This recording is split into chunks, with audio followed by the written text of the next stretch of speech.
Kaz, thanks again for coming on. I always love having you on as a guest, but I will say I think you forgot something.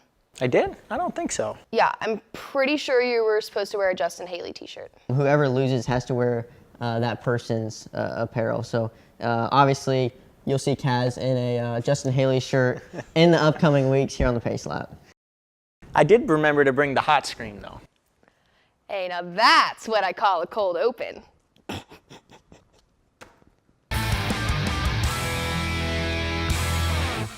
Hello everyone, I'm Jessie Punch and welcome to the Pace Lap. 1 week into Charlotte Speed Weeks and we have already seen so much action and excitement. And if this past weekend's racing is any indicator of what's to come this weekend, then we are in for quite the show. And we have quite the show for you guys today here because I have Xfinity Series driver Kaz Grala in studio with me today. He's going to chat all things Charlotte and also share a little treat from his sponsor HotScream. All that later. First, let's check in with some of NASCAR's other series, starting with the exciting finish to the Whelen Modified race this past weekend at Wall Stadium Speedway. Doug Coby led a race-high 72 laps, but on lap 139, contact with Andrew Kraus set Coby back, taking him out of contention for the win. Another caution on lap 146 set up a green-white checkered finish. Rookie Timmy Catalano and Woody Pitkat on the front row on the overtime restart. Pitkat powered his way to the lead, and he drove his smoking number 82 Chevrolet the final 3 laps to earn the win, while the field wrecks to the finish behind him. This is Pitkat's first modified win in 4 years.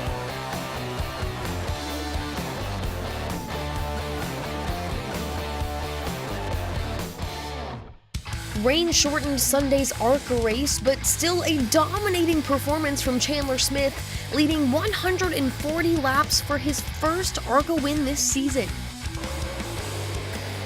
Exciting season opener for the NASCAR Pinty Series.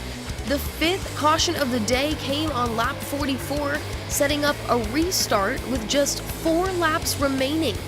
Andrew Ranger up front on the restart, but with just 2 to go, Kevin LaCroix takes the lead, and he takes the checkered flag. A redeeming victory after finishing second at Canadian Tire Motorsport Park last fall.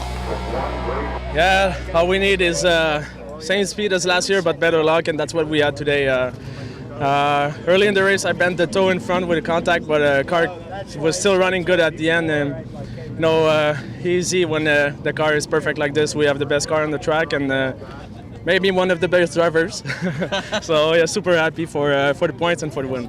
In the Peak Mexico Series, Salvador de Alba started on the pole and he dominated, leading the entire race, earning his first win this season. Friday's truck race kicked off the action at Charlotte Motor Speedway. Matt Crafton on the pole for the 2nd week in a row. 5th and final Truck Series race for Kyle Busch this season. He starts 8th, but he was leading the race by lap 5. When the caution came out on lap 25, Kyle decided to pit, giving up the lead, and Crafton earned the Stage 1 win. Kyle Busch led 22 laps in Stage 2, earning the 2nd stage win. 4 cautions in the 3rd stage set up a restart with just 3 remaining. Kyle Busch solidifies that lead spot on the restart, and he controls the final 3 laps for the win. When we come back, Kaz will be joining me here in studio to recap the All-Star race. The Open was a wild one. Both stage finishes went to overtime. The first, William Byron made a move at the last second, fighting Bubba Wallace to the line. Byron advances. In Stage 2, Bubba earned his spot, battling Daniel Suarez. Suarez spins, while Bubba qualifies for the All-Star race. Kyle Larson took the lead with just 5 laps remaining, and he wins the Open. Alex Bowman earned the 4th and final spot with a fan vote. In the All-Star race, the field battled hard for their shot at the $1 million. Stage wins went to Kevin Harvick, Kyle Busch, and Joey Logano. Eric Jones brings out the caution on lap 73. Kyle Busch leading on the restart, but Larson gets a great push from Harvick, and he jumps to the front. Larson leads the final 11 laps, earning the win in the 2019 All-Star race. Here with me now is driver of the number 21 Chevrolet for Richard Childress Racing, Kaz Grala. Kaz, welcome back. Thanks for having me back again. Yeah, I know it's been a few days since I've seen you. We spent a little bit of time at the track on Thursday and shot some, was that Thursday or Friday? I don't know, all my days are running together. Shot some HotScream stuff, got to eat some ice cream, and enjoyed the day. But what have you been up to since I saw you? Not a whole lot. Took a day off and now back in action this week, getting ready for the next race, which I've got a little time until. I've got a couple months since I'll be back on track, but that gives me time to look for more sponsorship and hit the gym and try to get ready for it. Well, when are you hopping back in a race car? Probably New Hampshire. We're working on that. It's still a work in progress, but it's my home race, so that's one that I've got circled as one I really want to do. And then probably see me back in the car for a road course later on in the year. Oh, two great ones then on the schedule ahead. And like you said, always fun to run at home. So we'll be looking forward to watching you in a couple months. But first, let's chat a little bit about this All-Star race and the Open at that. Because the Open, in my opinion, was just as exciting as the race, if not maybe even more exciting. But you had the weekend off, got to enjoy it as a fan. What are your thoughts? Well, as a fan, it was unbelievable to watch, especially the Open. I mean, the All-Star race was great. The package that NASCAR put together was phenomenal. But, I mean, it was really cool to see the guys in the Open really hanging it out there and putting it on the line just to try to win each stage to get into the All-Star race. I mean, that shows how much the All-Star race means in our sport. So when you see guys out there like William Byron and Bubba Wallace driving that hard just to make it happen, no holes barred, I mean, that was really cool to see. And that's the epitome of what this weekend meant. It's an exhibition race. There's no points on the line, just go for it. And as we mentioned, it's an honor just to be in the All-Star race. To win the All-Star race is a whole nother level. I mean, you get $1 million, which is awesome, but you get your name in the record books for history. I mean, the All-Star race is exactly what it's called. That's the biggest one that there is. That's the one that a lot of drivers really would love to win. I mean, but the Cup guys have 36 races every year, so they want to win all of them. But there's always that one that stands out, and it's the All-Star race. So I'm sure Larson was really excited about that. And to come from the Open, like you mentioned, that's unbelievable. To start at the back and drive through the field and win the race. And it's a short race. It's not like you have much time to get to the front. And he made it happen, especially with that one move in particular to take the lead. After I saw that, I was hoping Larson would win because he deserved it after making that move. Absolutely. He definitely proved that he deserved to be not only running in the All-Star race, but in victory lane.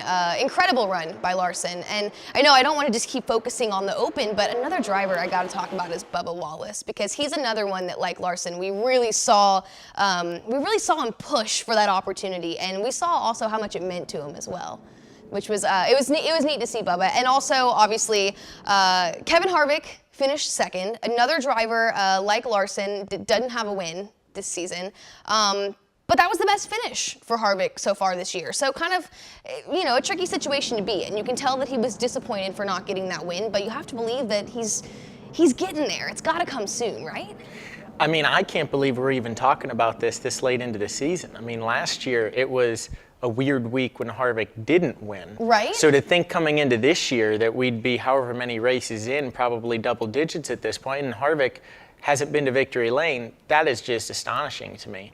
And I would love to say that his performance in the Open shows that they're going to be contenders next weekend at the Coke 600, but because it was a different package, I don't know if we can necessarily say that for sure. I mean, obviously the 4-car and Stewart-Haas are always strong, so I certainly would not be surprised to see them running up front. But this package this past weekend is a little different, so I don't think that you can necessarily equate speed with this package to next weekend. Well, yeah, definitely a great weekend of all-star action, but like we were just talking about, it's going to be an even better weekend this weekend with the Coca-Cola 600. But a hot one at that. And speaking of hot, I know you sponsor HotScream. We got to have a little bit of fun at the track. So when we come back, I'm excited to finally get my opportunity to try HotScream. Let's do it. I'm Kaz Grala, driver of the number 21 HotScream Camaro for RCR, and my sponsor, HotScream Spicy Ice Cream, is right here in my backpack, and I'm giving out samples to drivers and fans here at Charlotte Motor Speedway on this hot 88-degree day. So we're gonna go cool some people off and maybe spice things up out here. We're gonna have a little bit of black raspberry swirl for you to try. Yeah, it's pretty spicy actually. Reminds me a little bit of my ex-girlfriend, but Yeah, it's 8 different peppers right in that flavor swirl there. First off, I'll ask you a couple questions. Obviously, you're a big pasta guy with the last name Alfredo, but are you a big ice cream guy? I am. I do like ice cream, but I've never thought about mixing it with spice, like make it spicy. So this would be interesting. Dig into that caramel right there, that little swirl. Oh yeah. Oh yeah. Oh yeah. That's a little spicy. Probably, that'll put it probably like a 3 or 4 out of 10 maybe. We found Corey LaJoy, and right here we've got the espresso swirl for him to taste. Taste the espresso. Not much heat yet. It's an after effect. It's a late heat. It's like a, I don't know, what is that? Like a cayenne pepper, but not that much, only like a 2. Well, we have finally located Landon Castle, and we've been able to get a pint of ice cream in his hand. So this looks delicious, by the way, Kaz, so thank you. I don't even eat dairy very much, so are you gonna convert me back to like an ice cream, milk and sugar? This looks delicious. you might have to be careful, because if you like it too much, this could turn you back to the dark side. So be careful. Oh, that's delicious. Yes. Oh, okay, I'm getting some of the heat. Yeah. A little bit of the bite, but it's got that caramel in there. I want more of the caramel. It's like a 3-second delay to the spice, to the kick, yes. You get the caramel right off the bat. You get the sugar, the sweetness. And you cool it back down with your next bite. Of course, so you have to eat the whole thing. Yeah. It's hot out today. I'm sure you're looking forward to cooling off with some ice cream. can I give her a try? Yeah, we've got the espresso for you here today. All right, first attempt here. And they have a, oh my gosh, they do have a kick. Holy cow, the more you eat them. Woo, that's really good and weird. Well, we have the rare and ever sought after blessing of having NASCAR Chasm here with us, and we've got the black raspberry swirl for him. Here we go, alrighty.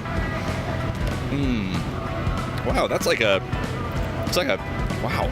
Oh gosh, there it is. Wow, it's like a 4th of July grand finale in your mouth.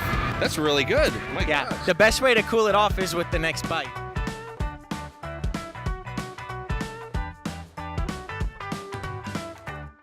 That turned out great, and I think that you might have a new nickname in Papa HotScream. That was a line. Well, it was a hot day out, and you had to stand by and watch all of us eat ice cream for all those hours. So I think now it's got to be your turn to give the HotScream a try. I can't tell you how much I appreciate that, because I did. I stood outside and it was decently hot, and I watched a lot of people eat HotScream. So I've seen everyone else's reaction. I'm excited to get an opinion of my own. Should we give it a try? Give it a try. Which one should I try though? I'll take your word for it, since you're the ice cream man. My favorite was the salted caramel, but they came out with the black raspberry recently, and I gotta say that might take the top spot. So Okay. I highly recommend it. I will give the black raspberry swirl a go. But so while I'm trying this, I'm curious. So obviously we've come to the conclusion that spicy ice cream is not common by any means, but also ice cream isn't super common in NASCAR sponsorships. How did you guys get working together? It's a crazy story, actually. So it's one that you never really hear of. It's like the dream scenario. We had a fan last year when we were Fury Race Cars with the number 61 car. We had a fan show up to our race shop and say, hey, I just got a lead on a sponsor. It's called HotScream. I just got off the phone with the CEO, and he's interested in sponsoring in NASCAR. And he said, well, you guys are underdogs. I'm a fan of yours. I wanted to bring it to you guys and see if you guys can get the deal done. And sure enough, I mean, of course, in our minds, we're thinking, well, is this really going to be true? You're like, is this a joke? Spicy ice cream, what? It seems too good to be true. And then we hear it's spicy ice cream. We're like, not sure about this. Well, we call, And sure enough, it's a real thing, and a real CEO is really interested in sponsorship. So And it's good. It's fantastic. I love it myself. I have to be careful not to eat too much of it on race weekend. I know I've already eaten like 4 bites of this just sitting here. Wow, that's a really crazy story. I love that. It's like 2 teams really just coming together, and it seems to have worked great for you guys so far this season. And I'm looking forward to seeing you work with HotScream more in the future because this is delicious. It really is. Yeah, I'm looking forward to working with them as well. I mean, they were a huge part of how I got my opportunity with Richard Childress Racing this year. So I mean, I owe a lot to them, and they've paid me back in some pretty delicious ice cream. So we get to reap the benefits of that here. Well, and I'm happy that I'm getting to reap the benefits of it as well, if I'm being honest. You know, I will say though, Kaz, we spent a little bit of time, like I mentioned, and you guys watched at the racetrack, and I didn't get to eat any ice cream. So in all of that time that I was watching you guys eat ice cream, I was kind of inspired, I guess you could say, by HotScream and your relationship, that I figured, you know what, why not make my own version of a HotScream ice cream? You know, I figured a Pace Lap version. And just as I'm getting the opportunity to try your ice cream here, I figured why not you take an opportunity to try mine? Okay. Well, I was wondering why they set a spoon out for me as well. Wonderful. So let's give this a try. Yeah, give it a go. You know, just as you graced me with this raspberry swirl flavor, I'll let you dig into that and tell me what flavor and what you think about it.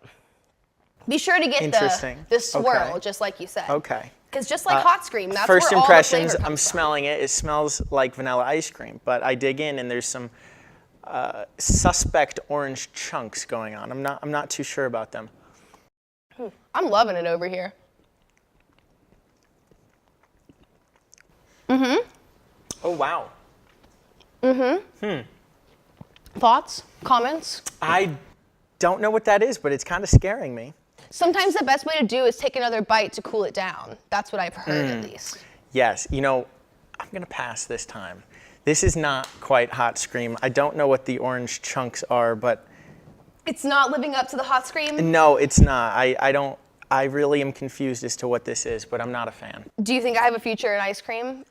No, you should probably just stick to eating HotScream rather. All right. Well, while I was, thanks. I appreciate your honesty, because while I was getting to enjoy raspberry HotScream, you were enjoying my own Pace Lab creation, 2 of my favorite foods, vanilla ice cream and cheese. Wow. Okay. So maybe they'll sponsor us one day. Yeah, you never know. Gotta love Pace Lab, sponsored by cheesy ice cream. Something about the combination of the two really doesn't make it taste like cheese at all. But it doesn't taste good. I can confirm that for you. Whatever it tastes like, it's not a good thing. Well, guys, as always, I appreciate your honesty. I do.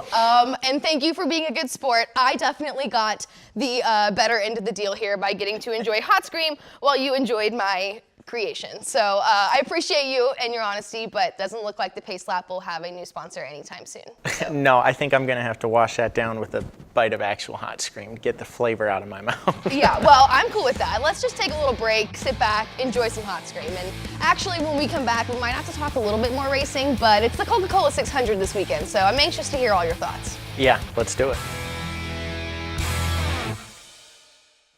All right, Kaz, let's chat about Charlotte. You have experience at Charlotte, great experience at Charlotte, top 10 last year, first race with Fury. So talk to me a little bit about how you prepare to take on this race, because it's not like the other ones that we see on the schedule. Yeah, this is a grueling race. I mean, a lot of drivers say that turns 3 and 4 at Charlotte is the hardest turn in all of NASCAR. Something about it, it looks so straightforward, but it is so difficult to get right. And what makes matters even more difficult is it's always a hot race here in Charlotte. I mean, I think I saw temperatures are scheduled to be like 93, 94 degrees for this weekend. They're calling for record highs. Yeah. Record high temperatures this weekend. So unlucky me, I'm not even running the race, but I do train at RCR with Tyler Reddick, who is running the race. And so our trainer decided that it would be good practice for us to be working out outside all week in hoodie sweatshirts and sweatpants. So today was the first day of that, and it was about as enjoyable as you probably imagine it would be. Tyler and I have our work cut out for this week, but I'm sure it will get him ready for the race. Well, now I feel even worse about making you leave your workout and come here and eat cheese ice cream, but that's okay. That really is, that's amazing to think about, the fact that it takes that kind of training just to prepare yourself to do something that you do every weekend. But that's just what shows, that this race, this weekend, the heat, the 1.5 mile rough track that runs completely differently on both sides, it takes a lot of preparation heading to Charlotte, especially because people don't always realize that, the All-Star race and the weekend of the 600 are so different, such different races. So as far as drivers go, obviously the heat and the track conditions are something to prepare for, but what are some of the biggest challenges that you foresee being an issue this weekend?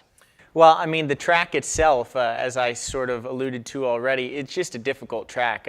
It doesn't look like much. It's a track that almost looks cookie cutter. They use that term a lot when talking about 1.5 miles, but it is not at all that. It drives completely differently than any other track, and the two ends drive differently. That's for the Xfinity guys. The Cup guys have one more additional challenge. It's the longest race of the year. I mean, stage 1 in the Coke 600 is longer than the entire All-Star race was. So it's going to be a grueling night for those guys. So they're going to have to prepare physically, mentally, and their cars are going to endure a lot more than they normally would in a 400 or 500 mile race. So that's always an interesting event to watch each year for me, because you can see guys that are strong early in the race when the temperatures are still hot, they're just starting to cool down from the day. But when you're going to be trying to win the race later that night, temperatures have cooled off, the track has changed a ton, and you're just hoping that your car is still on the racetrack, because 600 miles is no easy task to ask a race car doing those speeds to do. All of the action is going to be at Charlotte Motor Speedway this weekend, so let's check out our weekend schedule. It all starts on Thursday. The ARCA Series is kicking off the weekend at Charlotte with the General Tire 150. On Saturday, it's the NASCAR Xfinity Series, back after a week off, running the Alsco 300. And finally, on Sunday, the Monster Energy NASCAR Cup Series is taking on Charlotte Motor Speedway, the longest race of the year, the Coca-Cola 600. Well, Kaz, as always, it's a pleasure having you on the Pace Lap, and you're welcome back anytime as long as you continue to bring HotScream. I don't know if you'll see me back here after the cheese ice cream. Okay, I deserve that one. I deserve that one, you're right. Well, hopefully I haven't ruined this friendship too much, because I'm definitely a fan of HotScream, and I'm a fan of yours. So, Kaz, thank you so much for taking time out of your day to come chat with me. Thank you. That's all for this week's episode of The Pace Lap. I'm Jessie Punch here with Kaz Grala. Thanks for watching, and we'll see you at the track.